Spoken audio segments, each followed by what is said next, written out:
दुनिया है, इम्तिहान गाह है, चंद दिनों के लिए आए हैं, अल्लाह के हुजूर पेश होना है, अमलों का हिसाब होना है। अब जब वो देखेंगे कि हमारे साथ क्या होने वाला है तो उनके चेहरे पहले बिगड़ जाएंगे। क्यों? वो गुमान करेंगे कि उनकी रीढ़ की हड्डी तोड़ दी जाएगी। ऐसे अजाब आएंगे जिस तरह किसी की रीढ़ की हड्डी टूट जाए तो उसका चेहरा शगुफ्ता गुलाब तो नहीं होता, उसका चेहरा जो है वो तो किस कदर मुरझाया हुआ होता है। तो अल्लाह इरशाद फरमाता है इस तरह इनके चेहरे होंगे। अभी अजाब आया नहीं है लेकिन चेहरे पहले उतरे हुए होंगे और जब अजाब की भट्टी में डाले जाएंगे, अल्लाह अकबर। और वो सख्त अजाब, हुजूर ने जिब्रील अमीन से पूछा मुझे जहन्नुम के अजाबों का जिक्र सुनाओ। अर्ज की हुजूर सबसे हल्की अजाब की कहानी सुनाता हूं और वो ये कि जहन्नुमी के पांव में आग का जूता रखा जाएगा, बाकी पूरा बदन उसका सलामत होगा। ये सबसे हल्के अजाब की कैफियत है।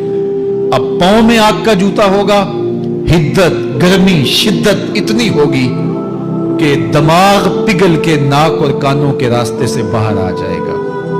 पांव में रखे हुए जूते की गर्मी दिमाग को ऐसे चढ़ेगी कि वो पिघल जाएगा और नाक और कानों के रास्ते से बाहर आ जाएगा।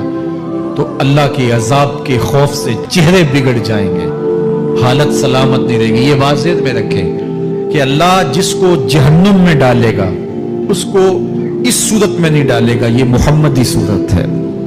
ये शक्ल उसकी छीन ली जाएगी और उसकी शक्ल बड़ी कर दी जाएगी। उसका एक एक दांत ओहद पहाड़ जितना होगा। ओहद पहाड़ का फैलाव 15 किलोमीटर पे है। 15 किलोमीटर का एक दांत और 32 दांत कितने होंगे तो मुंह कितना बड़ा होगा। उसको इतना बड़ा इसलिए किया जाएगा ताकि वो अजाब की तकलीफ ज्यादा सहे। 70-70 गज मोटी खाल होगी और खाल जल जाएगी तो अल्लाह कुरान में फरमाता है हम नई खाल दे देंगे ताकि अजाब की तकलीफ उसको दोबारा करनी पड़े। फिर चीखेगा, चिल्लाएगा, हाय मुझे पानी दो, प्यास की शिद्दत है।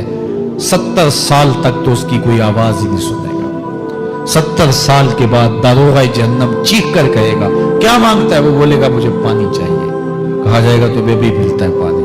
फिर दारोगा जहन्नम उसे पानी देगा, कोका कोला की बोतल देगा या पेप्सी थमा देगा या मिनरल वाटर की बोतल देगा। नहीं, कुरान बताता है उसे माए हमीम दिया जाएगा, खौलता हुआ पानी। और वो इतना गर्म होगा जब पीने के लिए चेहरे के करीब करेगा, उससे उठती हुई भाप की वजह से चेहरे की खाल उधड़ के उसके अंदर गिर पड़ेगी, लेकिन इसके बावजूद उसको पीना पड़ेगा। अल्लाह फरमाता है ये दुनिया ही सब कुछ नहीं है, समझ लिया यही सब कुछ है। आखिरत को भूल गए, सुबह उठे काम पे चले गए, शाम आए आवारगी में चले गए।